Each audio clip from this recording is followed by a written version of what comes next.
Ladies and gentlemen, welcome to the module 1 of a course on ocean structures and materials. Ocean structures and materials is a very important fundamental course which is of interdisciplinary nature, which can be attended by almost all branches of engineering students. This is a virtual course which is being discussed under the braces of NPTEL IIT Madras. I am Dr. Srinivasan Chandrasekhar, Department of Ocean Engineering at IIT Madras, who will be the instructor for this course. Let us quickly see what will be the presentation outline of this lecture 1 of module 1. We will talk about course objectives in this lecture. We will talk about how we are going to plan for the course in this lecture. We will discuss very briefly in detail about the syllabus for various modules which I will be covering in this lecture. We will also talk about some references and additional support materials that are required for this course. Of course, I will also give you a very brief overview of different types of offshore structures in this lecture. So, now the course titled Ocean Structures and Materials is a very fundamental and interesting course which can be followed by any engineering student. For your understanding, let me tell you, this course has got multidisciplinary initiatives. An engineering student with civil engineering background, structural engineering background, naval architecture and ocean engineering can all understand this course in a very simple format. Graduates with mechanical engineers, electrical engineering, chemical engineering, chemistry, physics will also find this course very interesting, because the course will be covered in a very simple module for you to understand. Let us look at the objectives of this course. The principal objectives are the following. We would like to provide a complete overview of different types of ocean structures which are generally deployed for oil and gas exploration in sea. We will also discuss the structural action of various types of ocean structures which will be deployed in sea for oil and gas exploration. The course will also discuss very briefly different stages of construction operation and process which are happening in the construction, installation and commissioning of various types of ocean structures. The course will also discuss briefly planning, design and construction regulations, and also highlight certain important aspects which are recommended by international codes of practices. We will also cover and make you to understand in detail different materials which are used for marine applications. We will also discuss different methods of inspection and testing of ocean structures. Interestingly, we will also discuss the advanced methods of repair, rehabilitation and retrofitting of various ocean structures under this course. Ladies and gentlemen, you can very well see here that the objectives of this set course are very broad in spectrum. It has got interests of chemical engineers, civil engineers, inspection and testing may attract mechanical and electrical and electronics engineers. Material science and metallurgy students will be interested to undergo detailed understanding on different materials used for marine applications. Structural engineers, naval architects and civil engineers will have interest in understanding the construction process, structural action, analysis and design and planning guidelines based on different international codes of practice. So, ladies and gentlemen, be prepared. You have a multidisciplinary classroom in front of you where I will be handling all these points as objectives of the course in a very simple manner. This is one of the interesting and fundamental course which one has to undergo in ocean engineering and naval architecture. Let us see how are we going to plan for the layout of this course. The course shall be covered and instructed by me in 4 different modules. Each module is designed with few tutorial sheets at the end.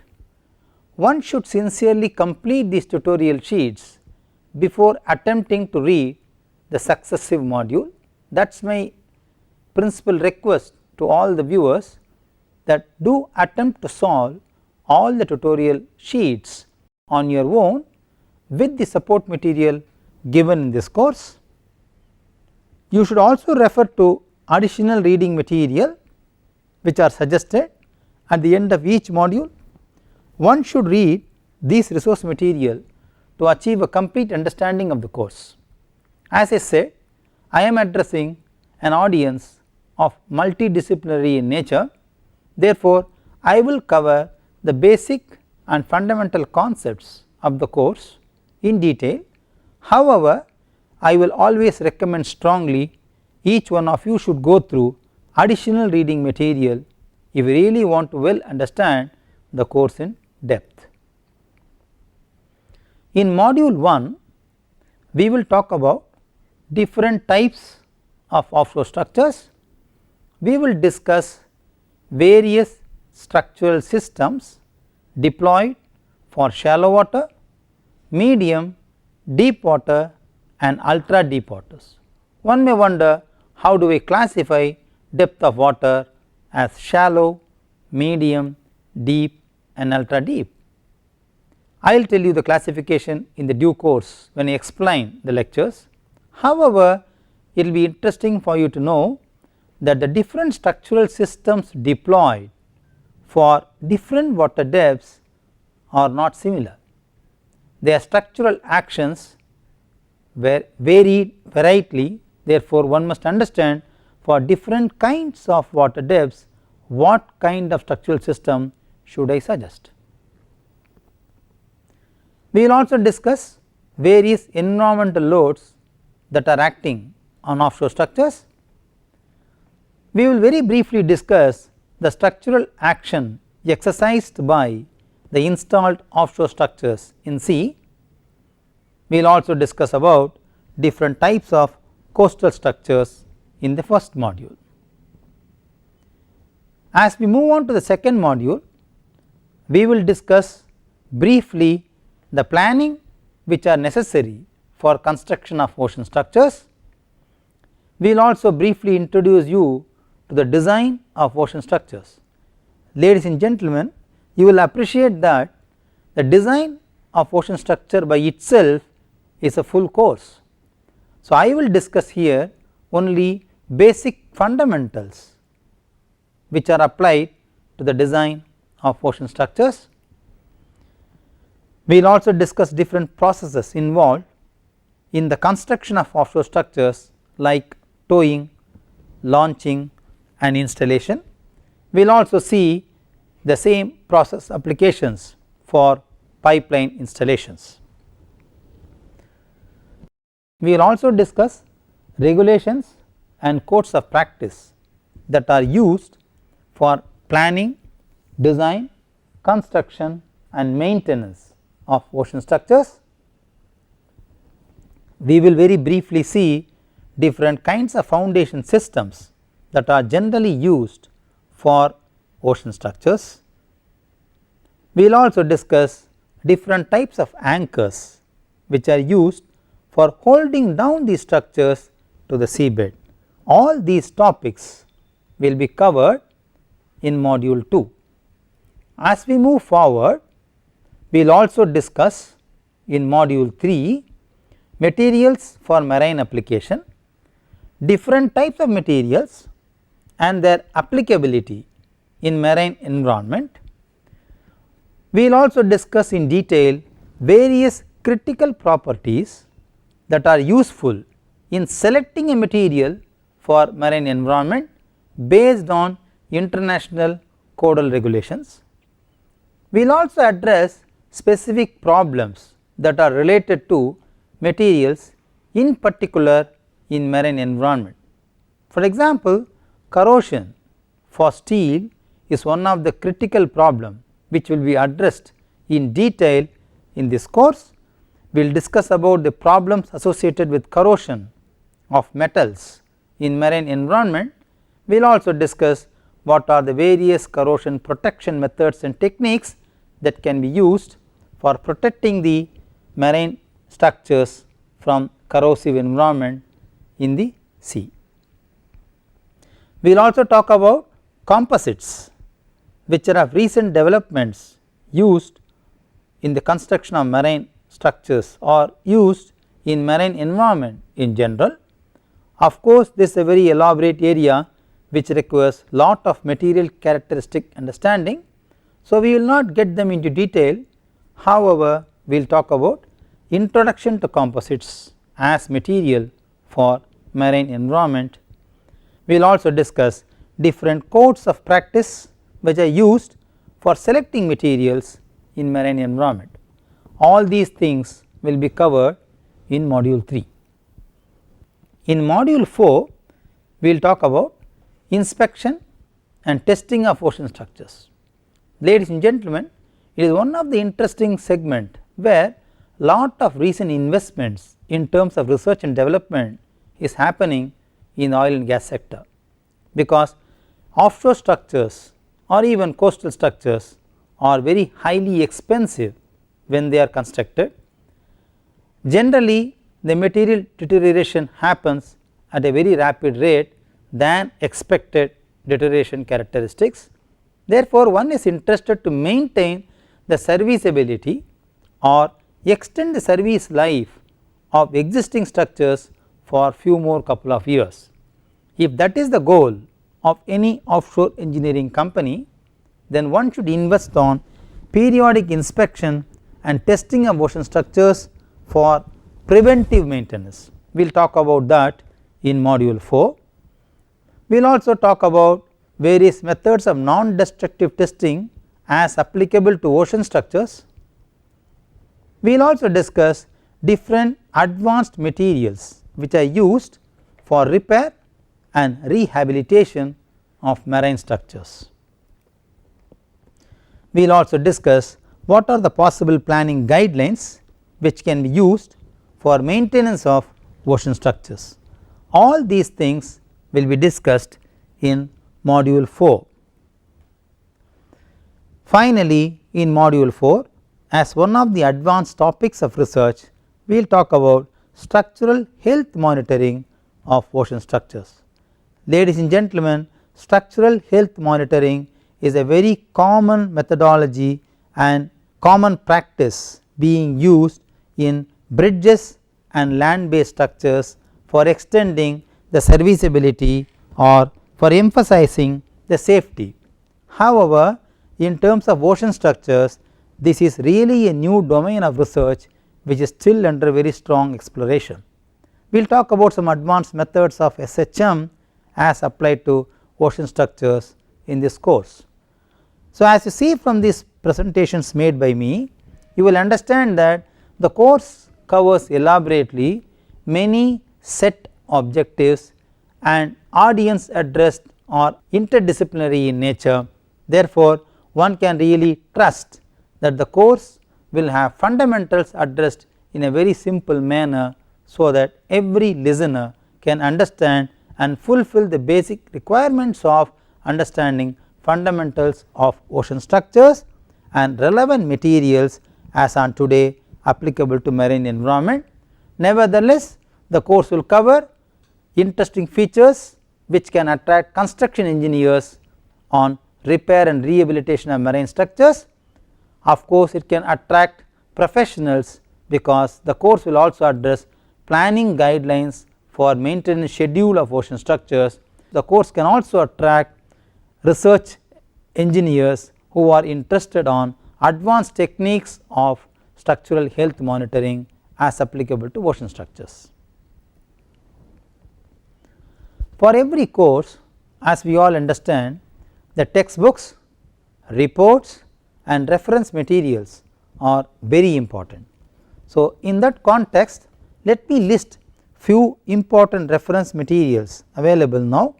The detailed list of reference materials are available in the template given in the NPTEL website against this course titled Ocean Structures and Materials. I am not going to reproduce all those references indicated on the template on the first page of NPTEL, but nevertheless I will certainly mention some important references which you would require to follow the course. My sincere advice is locate the nearest possible library, try to locate all these books or reports in original, try to read them in detail as you keep on following this course parallelly. That will help you to do a very good capacity building on your own. API RP2A is a very important reference we have. American Petroleum Institute recommended practice, 2A stands for substitution, which talks about recommended practice for planning, designing and constructing fixed offshore structures. So, only one type of offshore structure has been discussed in detail under this executive report. It is an international code of reference which is a very important reference for this course. Similarly, we have code of practice for fixed offshore structures released by British Standards Institution UK, which is given as BS 6235, released in the year 1982. We also have certain standards which will help you to plan the deck facilities for helicopter landing, offshore helicopter landing areas, guidance on standards 6th edition given by Civil Aviation Authority, United Kingdom. Similarly, we have very good textbooks written by eminent researchers and authors available in the public domain. For example, Subrata K. Chakrabarty's book published in 1987 on hydrodynamics of offshore structures, computational mechanics, a very important reference which can be handy for this particular course. S.K. Chakrabarty, non-linear method in offshore engineering, is an interesting reference. S.K. Chakrabarty, offshore structure modeling, published by World Scientific, is also a very important reference for the course. Class GT, offshore structures volume 1, explains conceptual design and hydrodynamics involved in the design of offshore structures, published by Springer, London. Dawson is considered to be one of the very important fundamental book on offshore structural engineering. I personally request each one of you to have a copy of this book, because this book gives comprehensive detail of almost all course contents referred in this particular course in a very capsuled form. Of course, rules for design, construction and inspection given by DNV, released in Oslo in 1982, is a very important reference which will be very handy on certain topics of this course. DOE-OG 1985, released by Department of Energy, London, on offshore installation, talks about guidance on design and construction of installations, is also an interesting reference which can be used by the readers. In addition, Gerwick, released in 1986 by John Wiley, New York, which talks about process of construction involved in offshore structures, is a very interesting reference for self learning. Graf, released in 1981, talks about introduction to offshore structures, explains various stages of introduction to offshore structures as design, fabrication, installation and commissioning. Graf also has a book on introduction to offshore structures which is given by Gulf Publishing Company in the same year 1981. Helvakyoglu and Insesik discusses dynamics of double articulated towers, which is one of the type of offshore structure which expressed in Elsevier and 2004 in release volume 4. Hiroshi Iwasaki discusses preliminary design study on TLP, which is a report published by MIT University, United States. It is talking about the design concepts of tension leg platform, which is one of the type of offshore structure which is very vital and very latest development in offshore structural engineering. Continuing with the references, we also have book on Health Safety Executive, talks about planning guidelines and design guidelines for helidecks in offshore platforms, given by John Butt Associates Limited UK, released in the year 2010. Su has a book on 1981 Applied Offshore Structural Engineering, it is a very important book for reference. Jomiki Peck and Anil Kumar Tayambali has a book on Ship Shaped Offshore Installation, talks about design, building and operations, which is an executive report released by Cambridge University Press. Mather has a book on Introduction to Offshore Engineering, released in the year 2000, very interesting reference. Regulation for structural design of load bearing structures intended for exploitation of petroleum resources, a report submitted by Norwegian Petroleum Directorate in 1985, what we shortly call as NPD, is a very interesting reference which is very handy for the learners to understand many concepts explained in this course. OCS, which is talking about the requirements of verifying the structural integrity of offshore platforms, released by US Geological Survey, an executive report released in 1980, is a very important reference. Patel discusses about dynamics of offshore structures, released in 1989, talks about different kinds of load carrying capacities of different structures and the dynamics associated with the environmental loads acting on the structures, very interesting and basic reference, handy for many learners to talk about design of offshore structures. Sadehi 1989 explains design and analysis of marine structures, which is Sai University of Technology Tehran Iran report, which can be referred as a very good reference. So, ladies and gentlemen, the pick and choose references are indicated to you as been discussed. I also have a book along with my colleague S.K. Bhattacharya on analysis and design of offshore structures with illustrated examples, published by Changhwa National University Press, Republic of South Korea. So, all these references are put together, becomes handy for the listeners to follow the course very easily. However, my course will have detailed explanation of all the points explained in the lecture itself. You are free to put your questions back to me by writing an email to me. We will be constantly supporting you through the NPTEL brace at NPTEL IIT Madras.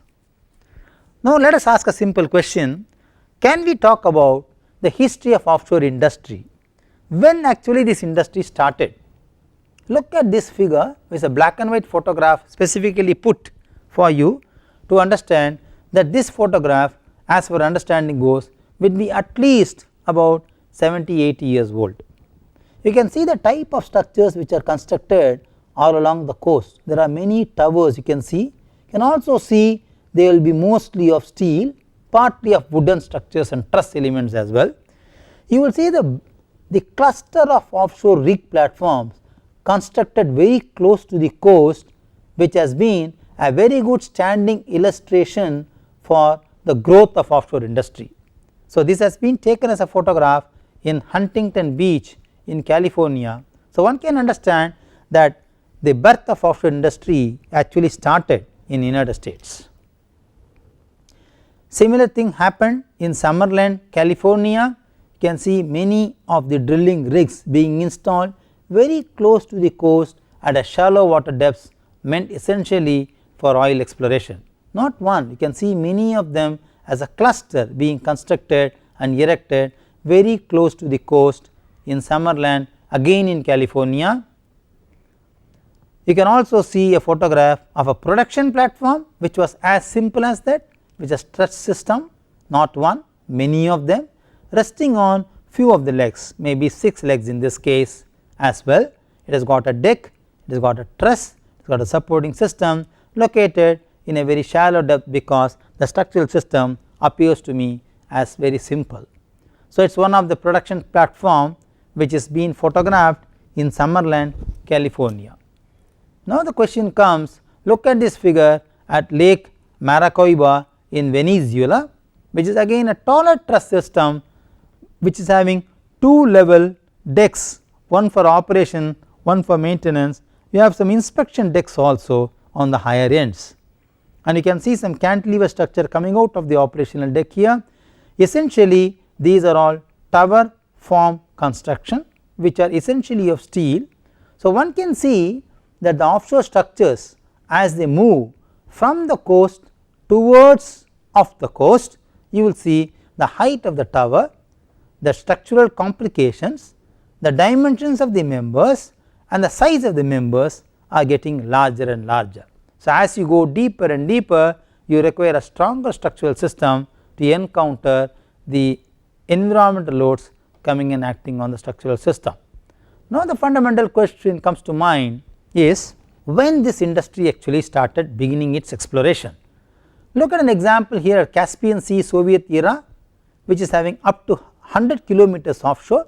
You will see the series of platforms as seen here, which also having an approach road constructed to carry the oil explored or to carry the oil generated or collected from these resources to off coast. So people had an idea initially to construct offshore structures as far as possible closer to the coast. When it was not possible to explore oil closer to the coast, people actually moved from onshore to offshore. That is why this is called offshore structures. So Caspian Sea Soviet era had structures close to sea around 100 kilometers long offshore. So the question inquisitive being asked by every listener is that if at all such old photographs have been taken, if at all we see different countries, Soviet Union, United States has contributed or started beginning oil exploration, actually when this industry started? It is a very interesting question. The industry started in 1891, surprisingly very old. The first oil well was drilled at Grand Lake, St. Maryos, Ohio State. 1896, the first submerged oil well in salt water were drilled in Summerfield. I showed you the photograph of that in Santa Barbara Channel in California, followed by which in 1900 early submerged drilling activities started taking place in Lake Erie on the Canadian side. In 1910, Caddo Lake in Louisiana had the first offshore platform. 1920, the drilling started from concrete structures in Lake Marcobio, Venezuela, which I showed you a photograph. 1923, the oldest subsea well was recorded in construction in Bibi Aibat well, Azerbaijan. In 1930, Texas company developed the first mobile steel barges which are meant for drilling and exploration of oil. In 1937, the Pure Oil Company, which is now a part of Chevron Corporation, and Superior Oil Company, which is now a part of ExxonMobil Corporation, used a fixed platform to develop a field at a very small depth of 4.2 meter water depth, which is offshore at 1 mile from Calasieu Parish in Louisiana. So you can see the depth of water exploration was as low as 4.2 meters and the structure was constructed as close as 1 mile from the beach. In 1946, Magnolia Petroleum Company, which is now a part of ExxonMobil, erected a drilling platform at a depth of just 5.4 meter deep, which is 18 miles off the coast of St. Mary Parish in Louisiana. In 1947, Superior Oil erected a drilling production platform at 6 meter water depth at Vermilion Parish in Louisiana. Subsequently, Kerr McGee Oil Industries, which is now Anadarko Petroleum Corporation, Phillips Petroleum, which is now ConocoPhillips, Stannard Oil and Gas, which is BP, completed historic Ship Shoal Block 32 well in October 1947, which is one of the major exploration of oil industry in the country of United States. If you look at the statistics of the number of platforms being constructed all over the world, in US, especially in Gulf of Mexico, we got about as high as 4,000 platforms as on today, whereas in Asia, Middle East, Europe, West Africa, all put together would be much lower than they are appearing in Gulf of Mexico.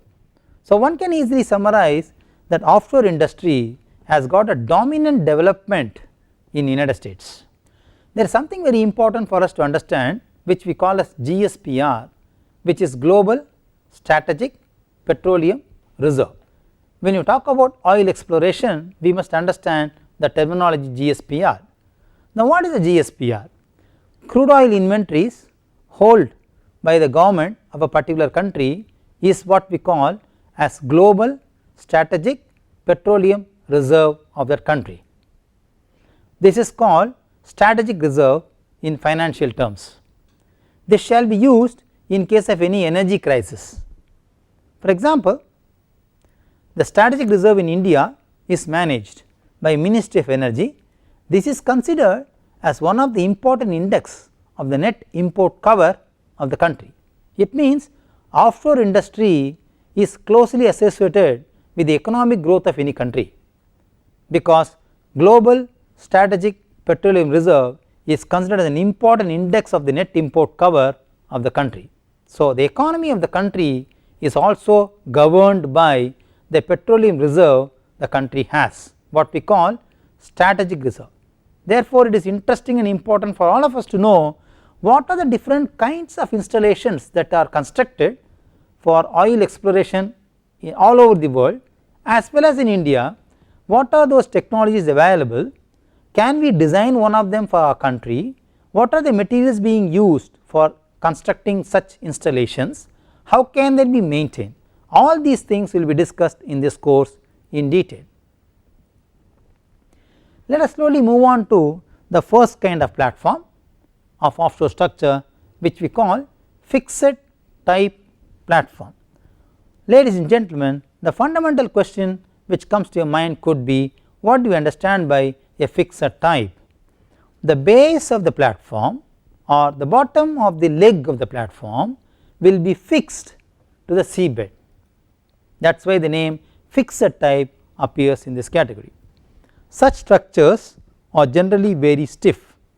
On the other hand, the mechanical properties will cause lot of rigidity to the structure. So, because of the stiffness imposed on the structural system, they tend to attract more environmental forces acting on them. On the other hand, alternatively, if you have a flexible system which is less stiffer compared to this, then the forces attracted by those structures would be far lesser than that of a stiff system, because in general stiff structures tend to attract more forces. However, the greatest advantage is the response to these forces by the platform is relatively very low. You may ask me why. The fundamental reason is, as the base of the structure is fixed to the seabed, the response of the platform to the environmental loads are very less relatively. But there is a very great demerit in this kind of structure. They are very expensive. The structural system will be very expensive. In the early stage of oil exploration, these kind of platforms are very popular, but now these kinds of platforms are practically obsolete for oil and gas exploration, because these platforms can be deployed only in shallow and medium waters. Unfortunately, in shallow and medium waters we do not have oil reserve for exploration now. Therefore, these types of platforms are completely and practically obsolete in the present stage. Mostly these platforms are constructed by steel as a material. However, there are exceptions where such platforms are constructed using concrete as a material. Let us look at the statistics of different fixed type platforms constructed all over the world.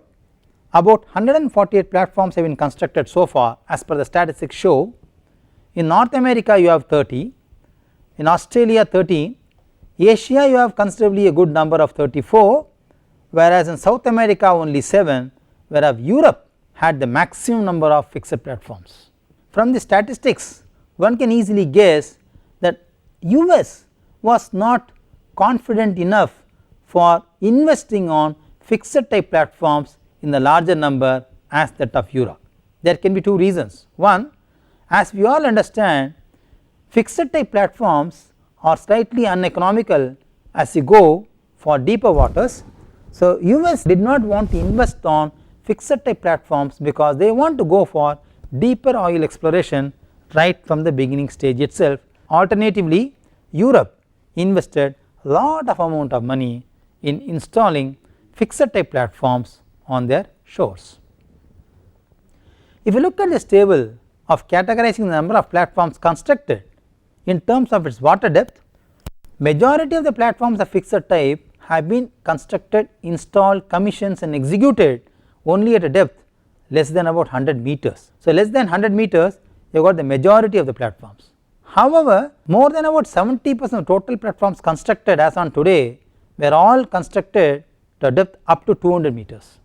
So, it is seen from this table very clearly that beyond 200 meters, for example, fixed type of platforms are not attempted because they found to be highly uneconomical. Out of these platforms, US alone hosts 13 out of the 16 platforms that are fixed at a water depth greater than 200 meters. For greater than 200 meters, you got about 16 platforms, out of which US alone attempted to host 13 of them. Close to about 90% US had tried to install fixed offshore structures at a depth more than 200 meters. Let us look at the interesting statistics of deepest platforms and shallowest platforms. For example, deepest platforms, all of them are located in the United States, Bullwinkle, Pompano and Harmony at different water depths as seen in the table. The shallowest platforms were never installed in US because United States had an inclination of deep water oil exploration right from the day of beginning of oil exploration. They attempted to design structures at higher water depths, whereas you look at the comparison of the water depth where structures constructed in US compared to that of other structures constructed elsewhere, they are only about 25 meters, whereas they are at least about 20 times of these depths. So, US had always a flavor for installing structures at deeper water depths. Let us quickly look at the overview of different kinds of platforms constructed in US for the deepest waters. Bullwinkle platform is the photograph what you see here, located in Manatee Field, Gulf of Mexico, approximately 260 kilometers southwest of New Orleans. The cost of this platforms then constructed is about 2,500 crores in Indian rupee, costing about 510 power 8 US dollars approximately. Hirima Marine contractors constructed this platform at a depth of 412 meters. The total height of the platform is about 529 meter. The water depth is 412, so about 110 meter is the top side height what you see here. Constructed in the year 1988, it took about 3 years for the contractor to complete the platform. The total weight of the structure is about 77,000 metric tons. It produces about 59,000 BOPD. Now, the question comes is, what do we understand by the term BOPD? It also produces about 100 mmCFT per day of gas. BOPD is expressed as barrels per day. 1 barrel is about 158.98 liters. 1 BPD is about close to 50 tons in a year. That is the statistics of oil production. In the present price, for example, if you want to understand a figure financially, the revenue which this platform could get to the US is about 6 million US dollars in 1 day. That is the revenue of this platform. Now, imagine the commercial value of offshore structures when they are commissioned in any sea coast. They are very high. Let us look at the next platform. The photograph shows here is a Pompano platform constructed at the water depth of 393 meters. It rests on 4-leg 12-piled structural system constructed in the year 1994. The total weight of the structure is about 38,000 tons and this produces about 60,000 BOPD, which is equivalent to 90 mmCF per D of gas. Hibernia gravity based structure is another example, located in Canada at a depth of 80 meter is a concrete platform. The concrete weight alone is about 6 × 10⁵ tons. It is a massive construction system built in 1997, produced about 50,000 BOPD. The next platform what we see here is a Troll A platform. The Troll gas field is located off coast of Norway, in the western coast of Norway. In 1996, the platform set a Guinness World Record for being the largest offshore gas platform in the world. It costed about 2500 crores in Indian rupee at that time in 1996. It is constructed at a water depth of 303 meters. The total height of the platform is about 472 meter. So, 472 minus 303, about 150 or 160 meter is the top side height of the platform.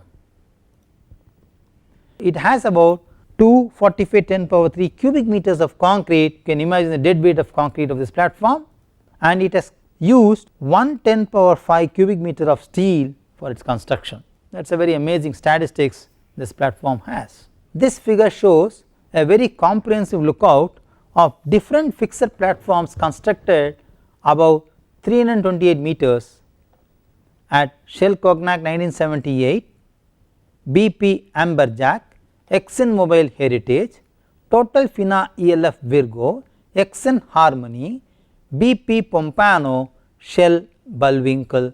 The year of construction is shown here. It has been indicated in the increasing water depth. Starting from 312 meter, the water depth of construction started increasing and went as deep as 412 meters in Gulf of Mexico for fixed platforms. That is the deepest fixed platform we have available in the record. We also have jacket platforms constructed in India in Bombay High. The jacket weighs about 2000 metric ton, resting on 4 main piles, 8 skirt piles, module support frame weighing about 1900 metric ton, and the compression module 1, 2 weighs about 1540 metric ton each. The building module weighs about 1650 metric ton, constructing a total weight of about 10960 metric ton in total. This is a photograph of the jacket fabrication of this platform. There are some photographs about the jacket transport. These are some photographs on installing the jacket structure. We will discuss about the installation process in detail in the coming lectures. This is the process what we call as upending, that is erecting the leg from a towing position to the upright position. Main piles are getting installed for supporting the deck. These are some internal lifting tool being used for erection. These are some photographs taken during the welding of the pipes or the members. Now the deck is being transported, which is prefabricated, transported to get placed in position for the platform. After the whole deck has been built and the building modules are erected and commissioned, the whole platform is now ready, as you see here. The platform is now complete. This is what we have, one of the classical jacket structure, which is a fixed offshore structure in Bombay High. So in this lecture, in this course, we will have selected references which I list down here. Of course, the detailed references and the research papers which you can consult for this course are already available in the website at NPTEL IIT Madras. Some of the interesting references I want you to read are the following, which has been shown in the slide now. Ben Gerwick, Construction of Marine and Offshore Structures, James Wilson, Dynamics of Offshore Structures, Kabir Sadehi, an overview of design, analysis, construction and installation of offshore production platforms, offshore structures, general design and classification considerations given by Research Center Classification Society, and so on. In the next lecture, we will talk about fixed type offshore platforms. We will speak about gravity platforms. Thank you.